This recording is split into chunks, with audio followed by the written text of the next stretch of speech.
वृषभ राशि वालों, अब असली घमासान शुरू होगा। समय ने अपनी चाल बदल ली है, लेकिन आपको इसकी भनक तक नहीं लगी है। कुछ इशारे, कुछ संकेत आपको जरूर मिले हैं, लेकिन आपने उन्हें इग्नोर किया है। जीवन की भागदौड़ में आप उन्हें समझ नहीं पाए हैं। चिंता की बात नहीं है, हम आपको बताने वाले हैं कि कौन सी है वो ग्रह की स्थितियां, कौन सी है वो ग्रह परिवर्तन जो आपके जीवन में बड़े घमासान को लेकर आएंगे, 3 बड़ी शुभ घटनाओं को लेकर आएंगे और आपके भाग्य को पूरी तरीके से बदल कर रख देंगे।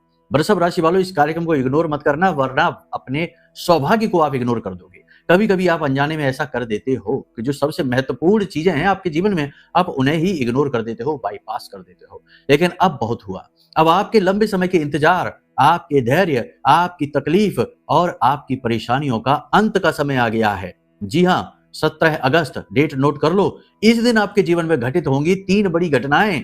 लिख कर रख लो, ये होकर ही रहेगी। और जब ये होंगी तो आप हमें याद करोगे कि हाँ, गुरुजी ने सही कहा था। और ये घटनाएं आपके जीवन में, आपके जीवन को बदलने के लिए आई हैं। संकेतों को समझ लीजिए, भविष्यवाणियों को समझ लीजिए, उपाय, क्रियाएं और समाधान को समझ लीजिए। उसके बाद आपको कोई रोकने वाला है नहीं। जो आप चाहते हैं वो सब कुछ आपके जीवन में होगा। बस नीयत अच्छी रखनी होगी, साफ रखनी होगी। गंदी नीयत वालों का कुछ नहीं हो सकता। चाहे स्वयं ब्रह्मा जी भी उतर आए, उसका भाग्य नहीं बदल सकते हैं। ठीक है, सारा खेल नियति का है। तो बस अच्छी नियति के साथ, ठंडे दिमाग के साथ इस कार्यक्रम को अंत तक देख लो, आपका काम हो जाएगा, कहीं भटकने की जरूरत नहीं पड़ेगी। तो चलिए वृषभ राशि वालों, अब ध्यान से सुनिए। जय माई की। बंधुओं, ज्योतिष और तंत्र विद्या के क्षेत्र में आचार्य अमित एक जाना माना नाम है।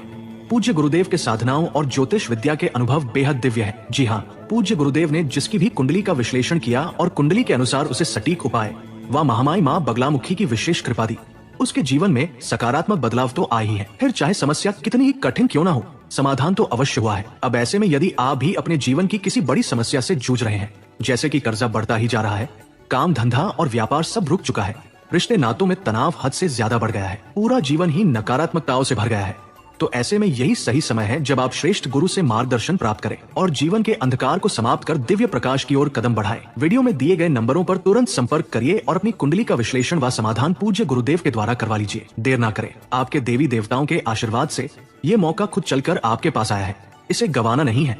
अभी फोन करें और गुरुदेव से मार्गदर्शन प्राप्त करें। महामाई आपका कल्याण करें। धन्यवाद। सबसे पहले एक महत्वपूर्ण संदेश आप सभी के लिए जो आज इस कार्यक्रम को देख रहे हैं। माँ बगलामुखी जो हमारी आराध्य देवी हैं, जिनके चरणों में हमने अपना जीवन समर्पित कर रखा है, उनका एक बहुत बड़ा दिव्य धाम निर्माण का कार्य चल रहा है, जिसमें हमारी सेवाएं चल रही हैं, हमारी मेहनत लग रही है। माई ने हमारे मन में कुछ ऐसी अनुभूतियां, कह सकते हैं कि हमारी साधना और हमारी सेवा और मेहनत से प्रसन्न होकर कुछ ऐसे भाव डाली कि एक बड़ा भव्य धाम का निर्माण कराया जाए। तो पिछले 6 महीने से, लगभग 7 महीने या 6 महीने से माई के धाम का निर्माण कार्य चल रहा है। जगह, लोकेशन, स्थान जिला भिंड है, मध्य प्रदेश है। और ज्यादा विस्तार से जानना है तो डिस्क्रिप्शन में देखिए, गूगल मैप की लिंक डली हुई है, जिससे आप लोकेशन देख सकते हैं। इस मंदिर निर्माण के कार्य में, जो कि बहुत बड़ा कार्य है, करोड़ों रुपए का कार्य है और कई वर्षों तक, यानी 1.5 से 2 वर्ष या 3 वर्ष भी लग सकते हैं, बहुत बड़े एरिया में, क्षेत्र में बन रहा है, इसमें बहुत समय भी लगेगा। तो इस कार्य को अकेले हमारे बस की बात नहीं है कि हम कर पाए। इस कार्य को करने के लिए आपको हम सूचना इसीलिए दे रहे हैं क्योंकि हमें आपके सहयोग की भी आवश्यकता है। महामाई के इस दिव्य पवित्र सेवा कार्य में आपको बढ़ चढ़कर भाग लेना है। आपको हम इस कार्यक्रम के माध्यम से प्रेरित कर रहे हैं, मौका, अवसर दे रहे हैं कि आप अंशदान करिए, बढ़ चढ़कर आगे आइए, इस कार्य को जल्दी से जल्दी सफल बनाने में हमारी मदद करिए। और एक ग्रुप की लिंक भी मिलेगी आपको डिस्क्रिप्शन में, जो माई के परिवार का, यानी मंदिर का विशेष ग्रुप है, जिसमें आप जैसे भक्तगण जुड़े हुए हैं, आप भी जुड़ सकते हैं। लिंक पर क्लिक करते ही आप सीधे ग्रुप से ज्वाइन हो जाएंगे। फिर रोज के मंदिर के अपडेट आपको प्राप्त हो जाएंगे। इस समय पूरे एरिया को कवर हो चुका है, नींव डल चुकी है, गर्भगृह पर पिलर निर्माण हो चुके हैं, यज्ञशाला निर्माण हो चुकी है और विश्राम गृह आदि, मीटिंग हॉल आदि बन चुके हैं। काम लगातार चलता जा रहा है। बहुत सारा खर्चा हो चुका है, बहुत सारा होना है। आपका सहयोग हमें चाहिए, यह हम आपसे करबद्ध निवेदन कर रहे हैं कि इस कार्य में बढ़ चढ़कर भाग लीजिए। अधिक जानकारी के लिए वीडियो में नंबर है, फोन कर लीजिए। ट्रस्ट में आपको दान करना है। पैसा आपका बिल्कुल पारदर्शी होगा और निष्पक्ष तरीके से प्रयोग किया जाएगा। बिल्कुल टेंशन की कोई बात नहीं है, ये भाव से किया जाने वाला कार्य है। तो चलिए इस कार्य को सफल बनाने का संकल्प लेते हैं और बढ़ चढ़कर आगे आते हैं और माई के घर को बनाते हैं। जब भी प्राण प्रतिष्ठा का कार्यक्रम होगा आपको सूचना दी जाएगी। पूरे परिवार के साथ आना और इस दिव्य कार्य में शामिल होना। तो चलिए अब यहां तक सारी बात आपने समझी, इस भाव को मन में उतारिए, चीजों की गहराई को समझिए, सत्य और झूठ के बीच के फर्क को समझिए। सारी बातें हमारी स्पष्ट हैं, नंबर वीडियो में दिए गए हैं, हम आपके सामने प्रकट होते हैं, चाहे तो आप बात भी कर सकते हैं। चलिए अब बात करते हैं आपके ग्रह गोचरों की संकेतों की।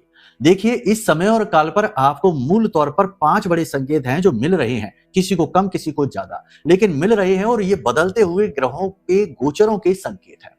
सूर्य का गोचर 17 तारीख को होने जा रहा है, जो कि बड़ा ही महत्वपूर्ण गोचर होगा। इस समय चंद्रमा कन्या राशि में गोचर कर रहे हैं, सूर्य का गोचर अपनी ही राशि में केतु के साथ हो जाएगा। कुछ बहुत ही महत्वपूर्ण आपके जीवन में होगा और कुछ पॉजिटिव और नेगेटिव घटनाएं घटित होंगी। सारी बातों को ध्यान से समझ लेंगे, लेकिन पहले संकेतों की बात करते हैं। तो इस समय और काल पर मोटे माटे तौर पर 5 संकेत लोगों को मिल रहे हैं, आप लोगों को। पहला संकेत आपको यह मिल रहा है कि कुछ बदलने वाला है, कुछ बड़ा होने वाला है, यह आपको लगातार अनुभव हो रहा है। दूसरा संकेत आपको यह मिल रहा है कि आपका मन धर्म की ओर झुक रहा है, पुरखे पूर्वजों की ओर झुक रहा है, अपनी जन्मभूमि की ओर आपका मन झुक रहा है, आध्यात्म की ओर आपका मन जा रहा है। यानी आप अपनी जड़ों की ओर देख रहे हैं, अपनी ऊर्जा के स्रोत को आप देख रहे हैं, और आपका मन उस तरफ जा रहा है, जो कि आपकी आध्यात्मिक मजबूती को दिखाता है। इसी के साथ साथ आपको पुरखे पूर्वजों के, ईश्वर के, भगवान के या देवालयों के सपने भी आ रहे हैं। दिव्य शुभ संकेत हैं ये, क्योंकि आपके अंदर जो बैठा जीव है, ये शरीर नहीं, शरीर तो मिट्टी का बना हुआ है, मिट्टी में ही मिल जाएगा, लेकिन वो जीव अब अपनी असली शक्ति को पहचान रहा है, दिव्यता को समझ रहा है, ब्रह्म से जुड़ने की कोशिश कर रहा है। इसी वजह से इस प्रकार के संकेत आपको दिखाई दे रहे हैं सपनों के माध्यम से। इसी के साथ साथ तीसरा संकेत यह है कि कहीं ना कहीं से छोटी छोटी खुशखबरियां मिलनी शुरू हो गई हैं, छोटे छोटे काम बनने शुरू हो गए हैं, मन का बोझ कुछ हल्का सा महसूस होना शुरू हो गया है। कोई व्यक्ति आपके जीवन में आ गया है जो आपको गाइड कर रहा है, आपका हमदर्द बन गया है, आपकी तकलीफें सुन रहा है, समझ रहा है, आपका मार्गदर्शन कर रहा है। ये भी एक बहुत बड़ा संकेत है।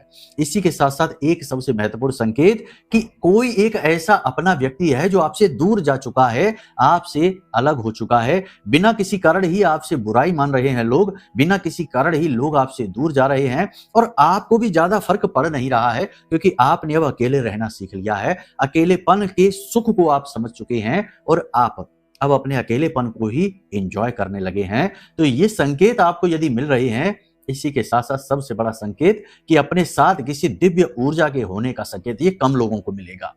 इसीलिए हमने इसे अंत में कहा कि आप में से कुछ ऐसे होंगे, हमें कमेंट करके बताना ये संकेत आपको मिला है कि नहीं, या आपको ऐसा महसूस हुआ है कि नहीं, जैसे आपके आसपास कोई पवित्र दिव्य ऊर्जा घूम रही है, आपको प्रोटेक्ट कर रही है, आपको बचा रही है। अच्छा, कुछ लोगों को ये समझ ही नहीं आएगा कि उनके आसपास ऊर्जा तो है, लेकिन कैसी ऊर्जा है, पवित्र है, निगेटिव है, पॉजिटिव है, वो समझ नहीं पाएंगे। मतलब किसी के आसपास होने का एहसास तो आपको है ही। आप कमेंट करके हमको बताना कि आपको ऐसा महसूस होता है कि नहीं, जैसे आपके आसपास कोई ऊर्जा का एक विशेष मंडल है, एक वातावरण है कि नहीं, ये बताना हमको। चलिए अब इस समय और काल पर आपको ग्रहों की स्थितियों के अनुसार आने वाली परिस्थितियों को बता देते हैं। इस समय पर आप अपने मन को मजबूत कर चुके हैं, इच्छा शक्ति आपकी प्रबल है, कन्फ्यूजन के बादल धीरे धीरे मिट रहे हैं। हालांकि मन में कुछ बातें इस समय आपकी चल रही हैं कि मेरे ही साथ ऐसा बुरा क्यों हुआ, हमारी ऐसी कौन सी गलती थी, क्यों हम जीवन में पिछड़ रहे हैं, क्यों हम लोगों के साथ कदम ताल नहीं मिला पा रहे हैं, क्यों हमसे ज्यादा कम होशियार और कम योग्य लोग आगे निकलते जा रहे हैं। ये चीजें आपके मन में कुछ खल रही हैं। जीवन ने जो आपको ठोकरें, जो परेशानियां, जो रुकावटें दी हैं, उनका कारण आप नहीं समझ पा रहे हैं, लेकिन मन में प्रश्न उनसे जुड़े हुए हैं। कुछ लोग आप में से हैं जो अब इन प्रश्नों से भी आगे बढ़ चुके हैं, और कुछ हैं जो अभी इनमें ही उलझे हुए हैं, फंसे हुए हैं।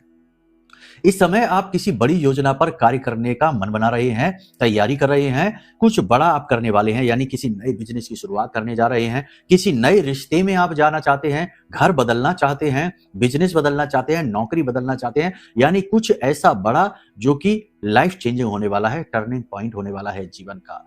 हम आपको बता दें कि आपको इसको करने से पहले एक बार अपनी जन्म पत्री जरूर दिखा लेनी चाहिए, क्योंकि जो भी कुछ यहाँ पर हम आपको बता रहे हैं वो आपके ग्रह गोचर हैं, और गोचर ये समझो कि आपके जीवन का 20% है, 80% या उससे भी ज्यादा आपकी जन्म पत्री है। क्योंकि गोचर तो है इस समय की स्थिति, ग्रह क्या कह रहा है, लेकिन आप किस तरीके की स्थिति लेकर पैदा हुए हैं, सपोज मानकर चलो कि ग्रह ये कहते हैं कि अब आपके आपके शरीर में ऊर्जा का प्रवाह तेज होगा और आप सरपट भागेंगे। लेकिन अगर आपकी कुंडली में ही दोष है और आप जन्म से ही कोई ऐसा रोग लेकर आए हैं जिससे कि आप ऊर्जाहीन महसूस करते हैं, चलना भी मुश्किल हो रहा है, तो फिर ये जो भविष्यवाणी है ये असफल हो जाएगी, फेल हो जाएगी, क्योंकि आपकी जन्मपत्री का दोष आपके ऊपर हावी है। यही होता है जब जीवन में कुंडली में कोई दोष बैठा हो तो जातक सुनता तो बहुत रहता है कि बहुत अच्छा समय आ रहा है, बहुत कुछ होने वाला है, ये होगा वो होगा, लेकिन होता कुछ भी नहीं है। फिर लोग कहते हैं कि गुरुजी आप तो कह रहे थे ये होगा वो होगा, ऐसा होगा, नौकरी लग जाएगी, विवाह हो जाएगा, संतान सुख प्राप्त होगा, लेकिन हमें तो नहीं मिला। तो फिर हम कहते हैं कि अपनी जन्मपत्री भी तो दिखा लो एक बार, क्योंकि जन्मपत्री का दोष ज्यादा पावरफुल होता है। इस समय मंगल बद का बना हुआ है, कर्जा लेने से आपको बचना है। देखो कर्जा तो लेना ही पड़ेगा, कर्जा आज के समय की मांग है। गाड़ी लेते हैं तो लोन फाइनेंस, मकान लेते हैं तो फाइनेंस, यानी कि ये तो लेन देन पर ही चलने वाली दुनिया बन गई है आजकल। तो ये करना ही पड़ेगा। दुनिया से अलग हटकर अगर चांद पर चले जाओ, मंगल ग्रह पर रहने चले जाओ या कहीं और, तो बात एक अलग है, लेकिन यहाँ रहोगे धरती पर तो कर्जा लेना ही पड़ेगा। तो कर्जे भी दो प्रकार के होते हैं, एक समर्थवान कर्जा और एक समर्थ से बाहर का कर्जा, एक पॉजिटिव एक नेगेटिव। तो पॉजिटिव कर्जा लेना, जितना सह सकते हो उतना लेना, सहयोग जितना वापस कर सकते हो उतना ही लेना, जरूर से ज्यादा नहीं लेना। इसी के साथ साथ आप किसी अपने के द्वारा थोड़ा ठगा हुआ सा महसूस करोगे। ऐसा लगेगा जैसे कि आपकी भावनाओं को किसी ने ठग लिया, आपकी धन दौलत को किसी ने लूट लिया, आपकी मेहनत, आपके प्रेम, आपके भावनाओं को, आपके द्वारा दिए गए सहयोग को किसी ने बुरी तरीके से मिसयूज कर लिया, ऐसा आपको महसूस होगा। परिवार का वातावरण सामान्य सा रहेगा, लेकिन छोटी छोटी बातों को लेकर क्लेश होता रहेगा। अगले फिलहाल 3 से 5 दिन स्थिति ये रहेगी कि परिवार में लोग वैसे तो साथ में बैठकर बात करेंगे ही नहीं, और अगर करने लगेंगे तो शुरुआत तो सामान्य बातों से होगी, लेकिन अंत गर्मा गर्मी के साथ होगा, गहमा गहमी के साथ होगा। तो ये थोड़ी सी खराब बात है। इस समय आपको मौन रहना है, बहुत अधिक लोगों से बात करनी है केवल काम की, और पुरानी बातें, पुराने जख्म, पुरानी ऊंच नीच बातों में ज्यादा पड़ना नहीं है। और तीसरा सबसे महत्वपूर्ण बात है कि कौन आपसे क्या कह रहा है, इस बात पर तो ध्यान देना ही नहीं है, क्योंकि बहुत सारे लोग हैं जो आपसे मजे लेने की कोशिश करेंगे, आपको भड़काकर, आपको गुस्सा दिलाकर, आपका मिसयूज करके उन्हें मजा आएगा, तो उनको ये आनंद नहीं देना है। ठीक है, तो अपने आप को इमोशनली स्ट्रांग बनाना है, लोगों की बातों में नहीं आना है। इसी के साथ साथ छोटी छोटी बातें हैं जिन्हें आपको इग्नोर करना पड़ेगा। किसी ने कुछ कह दिया, किसी ने कोई बात कर दी, किसी ने कुछ ले लिया, दे दिया, बहुत सारी चीजें जीवन में चलती रहती हैं, इन्हें इग्नोर करते चलिए। जीवन को एक बड़े परिप्रेक्ष्य में देखिए कि जीवन में लॉन्ग टर्म में आने वाले समय में क्या होने वाला है। आज का इस समय का ज्यादा ना देखिए, वरना आप दुखी होंगे।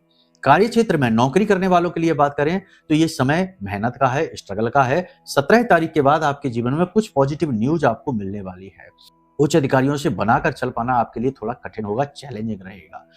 ऑफिस में कोई पुरानी आपने गलती कर रखी है, कोई बात आपकी ऐसी है, कोई ऐसी कमी आपकी है जिसके लिए आपको इस समय परेशानी उठानी पड़ेगी। आपको ताने मिल सकते हैं, आपकी जो गति है वह रुक सकती है, जो आपको चीजें, जो आपको क्रेडिट मिलने वाले थे वे आपसे छीन सकते हैं उसी वजह से, उसी गलती की वजह से। कहने का मतलब यह है कि ये नौकरी करने वालों के लिए धैर्य का समय है। इस समय जो नौकरी के लिए इंतजार कर रहे हैं, बेरोजगार हैं, उन्हें अभी और इंतजार करना पड़ेगा।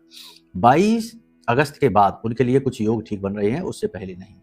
इस समय जो विदेश जाना चाहते हैं, स्थितियां प्रबल हैं, विदेश जा पाएंगे, कोई अड़चन आएगी नहीं। बस धन की कमी थोड़ी बहुत और कुछ लोगों की धोखेबाजी आपको रोक सकती है, और कोई नहीं। जो लोग घूमने के लिए विदेश जाना चाहते हैं वो निर्बाध रूप से जा सकते हैं, कोई अड़चन है ही नहीं। इस समय और काल पर आपको 2-3 चीजों का विशेष ध्यान रखना है। पहला, पैसे का लेन देन सोच समझ कर करें। दूसरा, कि किसी के द्वारा कही गई बातों से ज्यादा प्रभावित ना हो। कोई तारीफ कर रहा है तब भी नहीं, कोई बुराई कर रहा है तब भी नहीं। तीसरा, सबसे महत्वपूर्ण, कि अपने स्वास्थ्य सेहत का विशेष ख्याल रखिए। इस समय आप अपने आप को थका हुआ सा महसूस करेंगे। मन तो आपका बहुत कुछ करने को करेगा, लेकिन शरीर आपका साथ देगा नहीं। और दूसरा सबसे महत्वपूर्ण बात है कि शरीर के दाहिने भाग में किसी न किसी प्रकार का दर्द, चोट लगना, तकलीफ होना हो सकता है। थोड़ा संभल कर रहिए, गिर फिसल सकते हैं, चोट लग सकती है।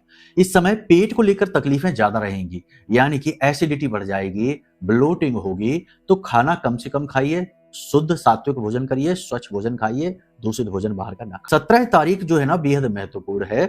इस दिन तीसरा सोमवार है, सावन के महीने का नाग पंचमी है और सूर्य का गोचर भी है।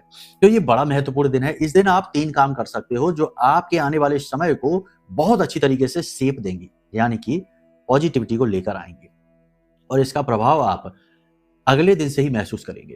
तो इस दिन आप क्या करें, सबसे पहला काम सूर्य देवता को अर्घ्य दें। सुबह सूर्य उदित होने के 10 मिनट के अंदर अंदर नहा धो के पहले से ही तैयार रहना।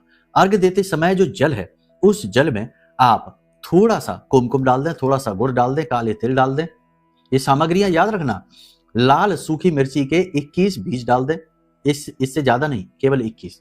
और लाल पुष्प हमने कह ही दिया है। सिर पर कपड़ा ढक के और नंगे पैर जाना है और सूर्य देवता को अर्घ्य देना है। ओम घृणी सूर्याय नमः, इस मंत्र का जाप करना है, इससे सूर्य देवता प्रसन्न होते हैं। फिर वहीं पर हाथ जोड़कर थोड़ी देर खड़े रहना है सूर्य देवता की ओर आंखें बंद करके, और उनसे निवेदन करना है कि इस समय आप जिस भी कष्ट से जूझ रहे हैं, जिस भी परेशानी से जूझ रहे हैं, उस परेशानी से आपको बाहर निकलने में मदद करें। दूसरा उपाय आप ये कर सकते हो, जो कि बेहद महत्वपूर्ण है, कि इसी दिन भोले बाबा को अनार के रस से अभिषेक करिए। बहुत ही अच्छा उपाय है, बहुत ही शक्तिशाली उपाय है, अनार के रस का अभिषेक। साथ ही साथ वहीं पर बैठकर आप ओम नमः शिवाय मंत्र का कम से कम 11 माला जाप कर लीजिए। शाम के समय थोड़ा सा आटा लीजिए, यानी गेहूं का जो आटा होता है उसमें उसे भूंजिए और उसमें नारियल का बुरादा डालिए और थोड़ी सी शक्कर डालिए, पंजीरी जैसा बन जाएगा। इसे ले जाकर एकांत दूर दराज के इलाकों में जो पेड़ होते हैं उनकी जड़ों के पास डाल आइए। बस ये 3 काम आप कर लीजिए, आपका उद्धार निश्चित होकर ही रहेगा, कोई रोक नहीं सकता है, क्योंकि आपने दिन की ऊर्जा का सदुपयोग किया है, आपने उपाय किए हैं, काम आपके बन के ही रहेंगे।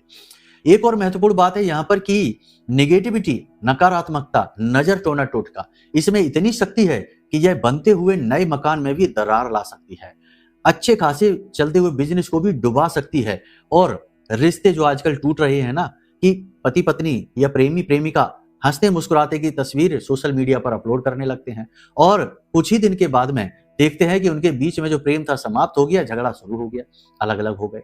ये खेल चल रहा है। जब सोशल मीडिया पे नहीं होता ये सब तमाशा, तब रिश्ते बहुत अच्छे चलते थे, अब नजर लग जाती है। तो कभी भी हंसते मुस्कुराते रिश्ते नातों की तस्वीर सोशल मीडिया पर अपलोड ना करें और अपने आप को नजर टोना टोटका से सुरक्षित जरूर रखें, क्योंकि आज के जमाने में, आज के समय में लोग खुद कुछ कर तो नहीं पा रहे हैं, लेकिन जो कुछ कर रहा है उससे जल जरूर रहे हैं और उसको नीचे गिराने के लिए मन में उल्टे सीधे कुविचार लेकर जरूर आ रहे हैं। तो देखो, उनका तो बुरा होना ही है, उनका तो कोई बचा नहीं सकता, लेकिन आप जैसे अच्छे लोग, सीधे साधे भोले भाले लोग बेमतलब में चीजों में फंसे रहते हैं, उलझे रहते हैं। तो 2 काम करिए। सबसे पहला काम तो ये करिए कि अपनी चीजों को गुप्त रखना शुरू करिए, अपनी बातों को किसी को मत बताइए। जब तक कि काम 100% बन ना जाए तब तक उसकी भनक भी किसी को ना लगने दीजिए। जोग जुगत और मंत्र उपाऊ, फले तबई जब करे दुराऊ, ये हमारे पुरखे पूर्वज कहते थे बातें कि इनको छुपाना पड़ता है। जोग जुगत और मंत्र उपाऊ, जो भी कर रहे हो, जुगत लगा रहे हो, जो भी मेहनत कर रहे हो, जो भी काम कर रहे हो, इन्हें छिपाओ तो ये फलित हो जाते हैं। मंत्र कर रहे हो तो उसे भी छिपाओ, ठीक है, तो इन्हें छिपा कर रखो। दूसरा काम आप ये कर सकते हो कि ब्रह्मास्त्र विद्या मां बगलामुखी का यह जो महारक्षा कवच है, जो हमने अपनी साधना बल से बनाया है, मां बगलामुखी से जुड़ा हुआ है, इस महारक्षा कवच को आप मंगा सकते हो। ब्रह्मास्त्र विद्या मां बगलामुखी के सबसे शक्तिशाली मंत्र से यह जागृत है और अभिमंत्रित है। आप जब इस कवच को मंगाएंगे तो आप इसकी शक्ति का प्रत्यक्ष अनुभव महसूस करेंगे ही। तो आप ये मंगा लीजिए। इसके बाद आप टेंशन फ्री होकर कहीं भी घूमिए, कोई आपका बाल विवाह नहीं कर पाएगा, क्योंकि स्वयं देवी देवता भी जिनसे संरक्षण की और सुरक्षा की मांग करते हैं वो है देवी मां बगलामुखी, मां पीतांबरा। तो आप इनका यह महारक्षा कवच मंगवा सकते हो, आपका कल्याण हो जाएगा। अब सबसे महत्वपूर्ण बात यहाँ पर यह है कि आपको अपने घर में कुछ चीजें यदि आपने रख रखी हैं इस समय पर, तो उन्हें आप हटा दीजिए। पहला, यदि अस्थियां रखी हैं, फटे पुराने कोई ग्रंथ हैं, कैलेंडर है, कोई इलेक्ट्रॉनिक सामान है टूटा फूटा फटा पुराना, उसे आप हटा दीजिए। इसी के साथ साथ पितरों की तस्वीर, यानी पुरखे पूर्वज जो लोग इस संसार में है नहीं, उनकी तस्वीर अगर आपने कहीं भी लगा रखी है, पूजा घर में या कहीं पर भी, उसे हटा दीजिए। घर की दक्षिणी दीवार में किसी लकड़ी की अलमारी के अंदर इन तस्वीरों को आप रख दीजिए, तो आप सुरक्षित रहेंगे। अब सबसे महत्वपूर्ण बात है इस समय के उपाय और क्रिया की, जो आपको जरूर करना चाहिए। वैसे तो हमने आपको बता ही दिया है, इसे आप कर लीजिए। फिर भी अपना तनाव, दुख दर्द, तकलीफ दूर करने के लिए, अपने ऑरा को क्लीन करने के लिए और पॉजिटिविटी को लाने के लिए आप एक काम कर सकते हैं कि पीले रंग का एक कपड़ा लीजिए, उसमें 5 या 7 गोमती चक्र, हम पहले भी ये बता चुके हैं, जिन्होंने किया है उन्होंने इस उपाय की बहुत तारीफ की है। अगर आप पहली बार देख रहे हो तो इसे सुन लो। तो 5 से 7 गोमती चक्र रखने हैं, एक हल्दी की गांठ रखनी है, गांठ टूटी फूटी नहीं होनी चाहिए, गोल होनी चाहिए, और उस पर माँ बगलामुखी लिखकर और उसे पोटली बनाकर बांध लीजिए पीले रंग के धागे से। गांठ नहीं लगाना, बस लपेटना है। इसके ऊपर हल्दी से तिलक करिए और इसे माई का जो भी स्वरूप आपके पूजा घर में है, माँ बगला है, तारा हैं, या धूमावती हैं, या दुर्गा हैं, काली हैं, जो भी स्वरूप आपने अपने पूजा घर में रख रखा है उनके चरणों में रखिए। रात्रि के समय इसे उठाकर अपने तकिए के नीचे रखकर सोइए। अगले दिन इसे फिर से स्नान आदि करके पूजा घर में रख दीजिए। इस कार्य को आप लगातार कर सकते हो 21 दिनों तक। 21 दिन के बाद इस पोटली को विसर्जित कर दो और नई पोटली बना लो। बस आप इस कार्य को कर लो और फिर देखो कि कैसे आपके काम चुटकियों में बनते चले जाते हैं। बाकी पूर्ण समाधान के लिए, देवी कृपा पाने के लिए, गुप्त साधनाएं सीखने समझने के लिए वीडियो में नंबर है। अपने लिए कुछ विशेष पूजाएं करवाना चाहते हो, कुंडली का विश्लेषण कराना चाहते हो, मंदिर से जुड़ी कोई भी सेवा हासिल करना चाहते हो, तो आप वीडियो में जो नंबर है इन नंबरों पे फोन कर लो, आपका कल्याण हो जाएगा। बाकी यदि दान करना चाहते हो, मंदिर निर्माण में सहयोग करना चाहते हो, तो संपर्क जरूर करना, इसकी आवश्यकता है हमें आपको। ठीक है, तो चलिए, महामाई सबका कल्याण करें, सबका हित करें, सबके चेहरों पर मुस्कुराहट आए, जीवन में प्रकाश आए, ऐसी कामना के साथ कार्यक्रम को यहीं विराम देते हैं। प्रेम से बोलिए जय माई की, जय मां बगलामुखी।